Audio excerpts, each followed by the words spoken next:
What's up, people? It's me, Perfection, back again for another sizzling video.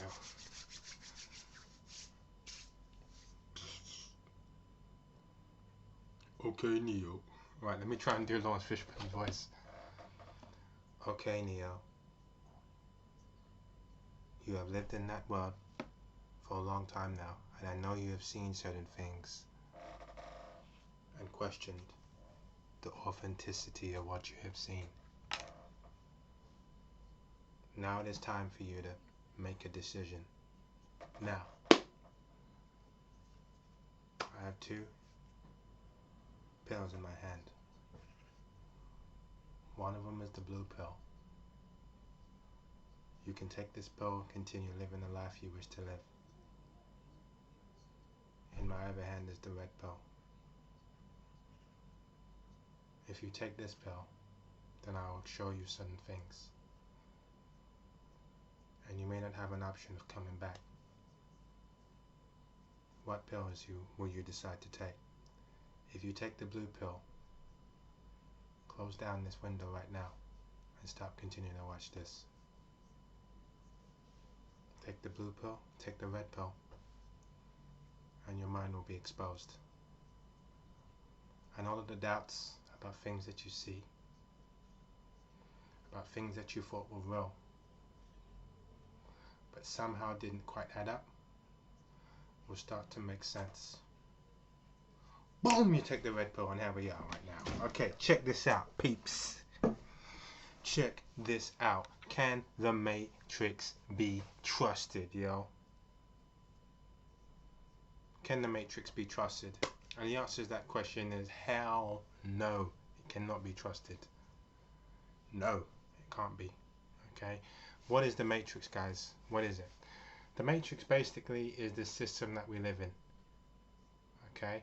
Now, we've already established what white supremacy is in previous videos. We've also established what white privilege is. But it doesn't just affect black people, guys. It also affects white people too, because they can get caught in the Matrix as well. Is it Tom Snowden? Is it Snowden? Summit Snowden. I don't think his first name was Snowden, but Snowden's a perfect example that it doesn't just affect black people. It can also affect white people as well. What did Snowden reveal? Snowden revealed basically that when you're sitting down in your houses and say you have your PC left on, because I think they said the best way really of maintaining your PC is to have it on at all times. Okay, PCs were crashing heavily back in the day, and people first thought by having it off all the time, by having it on all the time, it will overheat and cause problems, this or that. The best way to actually keep a PC running efficiently is to leave it on. That's why a lot of offices and things like that, BT and various other places would keep their PCs on, running. Okay. Tom Snowden found that those PCs that had cameras attached to them, the government, especially the American government, people hired in the FBI, are able to somehow turn on those cameras. And this isn't a joke. Watch the movie. This isn't a joke. Tom Snowden now is hiding in Russia. They want to extradite him back to America. Okay, God knows how long he's going to get for that. He's a whistleblower, and he's not a terrorist, but something along the lines of that. Something high. It's a high thing that he's being done for. Okay, he's hiding in America. He does do videos every now and then on YouTube, and you can find him on YouTube doing videos. But this is real, guys. This isn't fake. This is what I try to say to you. You're taking the red pill now. If you haven't seen the movie by then, Snowden something, I can't remember his first name, watch it. Okay, the government can turn on your cameras without your permission. Okay, they can also, if you have a laptop open and you haven't shut it down, they can turn your laptop camera on. Okay, there were certain phones back in the day, mainly in hotel rooms, because I haven't seen, I mean, who uses a telephone these days? But there were specialized telephones, mainly the ones in hotel rooms, where they can automatically turn the microphone and the telephone on. Okay. What else can they do? Nowadays you have these kind of new TVs with cameras built into them. Okay, provided that TV is part of the Wi-Fi network, is part of the network, then they can also turn the camera on your TV on as well in your sitting room. Okay. What else could they do? And that's it in regards to the whole camera thing. So as people know from, I think there's a movie called Enemy of the State, and this is I think, as people know, they can also trace you through your phone. Okay, the more updated your phone's getting, is the more that these people can keep track of you. A lot of people say you can just turn your location off there and they can't track you. I believe that's correct. I believe by turning your location off that they can't track you. But a lot of the times, from what I hear, is that it's by because I think they can track you down to, literally down to your door, the door number you're in, by your location. Okay, but they can also use phone tracking, because as you know, your mobile pings off of the nearest what do they call it, tower. It pings off of the nearest tower, and that's what it operates from. So my nearest tower is about a minute in that direction as I leave my house, and you know, they can basically follow you through the pings. Okay, but if you're talking about, if your location is turned on, they can narrow it down to the door, to literally what door you're in. That's how some people, where their phones have been stolen, they've left the location thing on, and they've been able to literally find where the person lives, where their phone, what house the phone's in, knock on the door and say, look, I want my phone back. And it's happened. I've heard stories of it happening. That's through your location settings. Okay, but your phone can track you now.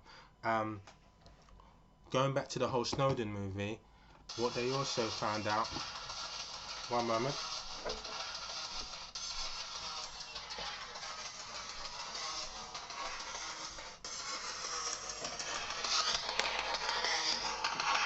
Through the whole Snowden movie, what they also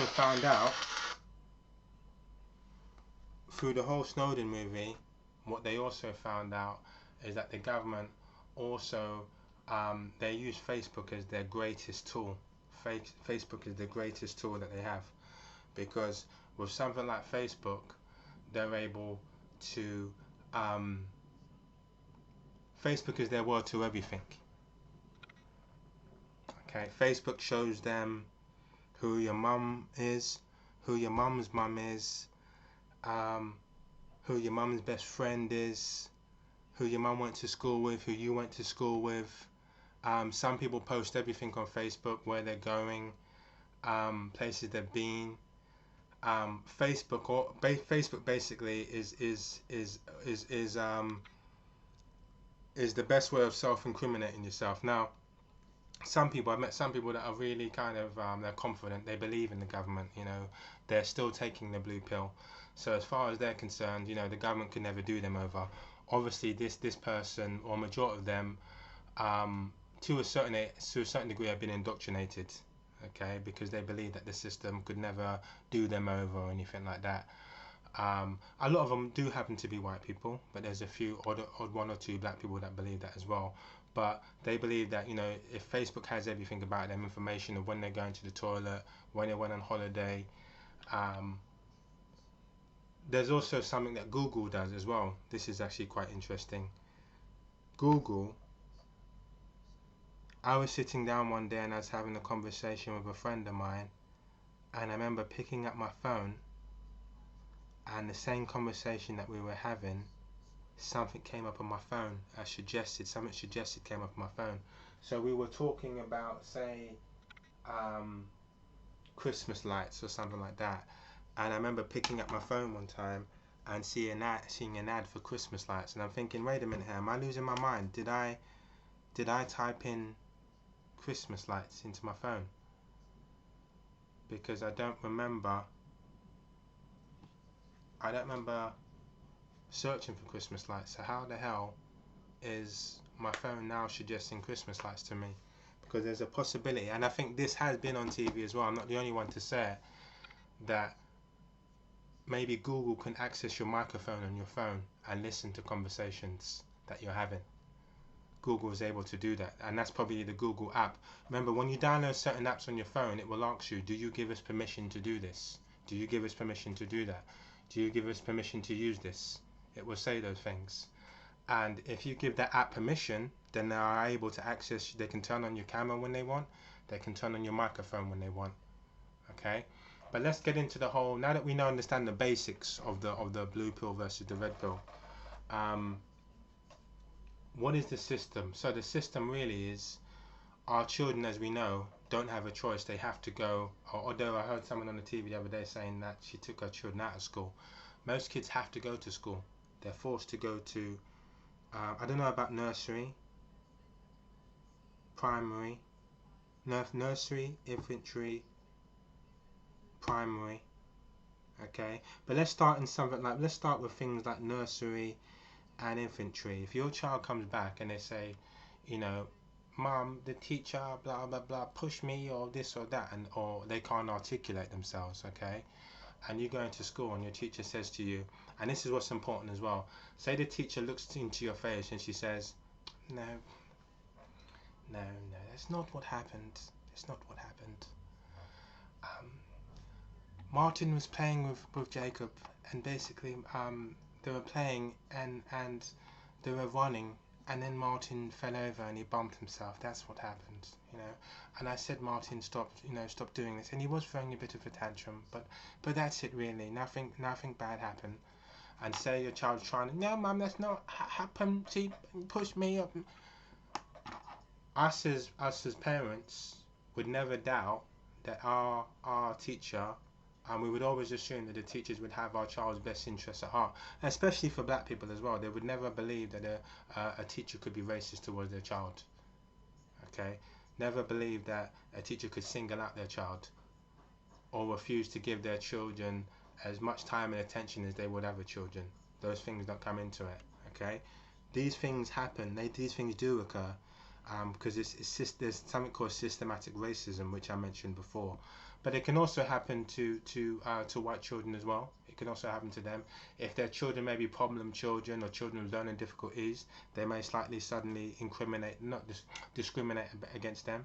There might be a certain level of prejudice. So the system starts off from, say, nursery to infantry, and then it moves on to primary, and then in secondary school, because I can say in my secondary school, the teachers only really looked out for the children that were quite bright, or really children that didn't need to be taught. Because sometimes I found in education is that a lot of the times the most brainiest child is teaching themselves. You don't need to teach them. They're intelligent enough to go home and self-educate themselves.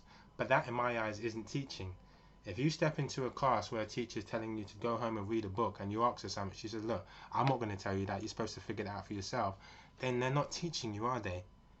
They're not really teaching you. And that's the biggest problem that I've had with this system, is that if I ask a teacher a question, what does this mean, blah blah blah, she says, I'm not supposed to tell you that, you're supposed to know that, you're supposed to read up on that. Then what exactly are you teaching me? I'm teaching myself. So a lot of those teachers in my days they only had time for the most brainiest of students. They never had time for children that had learning difficulties, struggled to learn, or sometimes black children, whether they were smart or weren't. Sometimes I've heard stories of teachers hating on black children for being smart. Okay, so the system starts off with things like school. Then you may have things like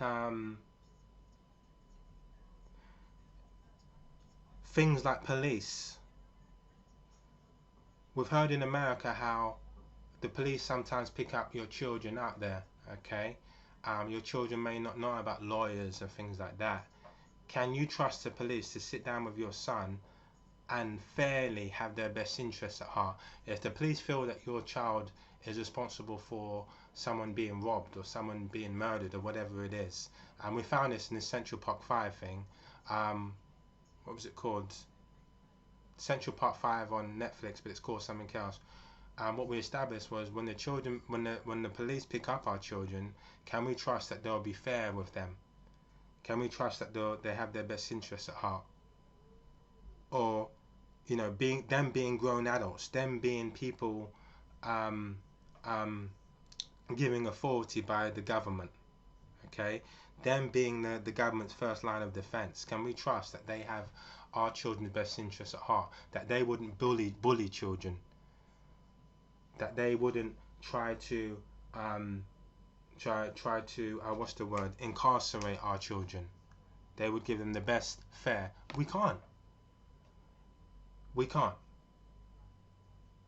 Can we then trust a duty solicitor that's supposed to be work on behalf of us? Can we trust a duty solicitor?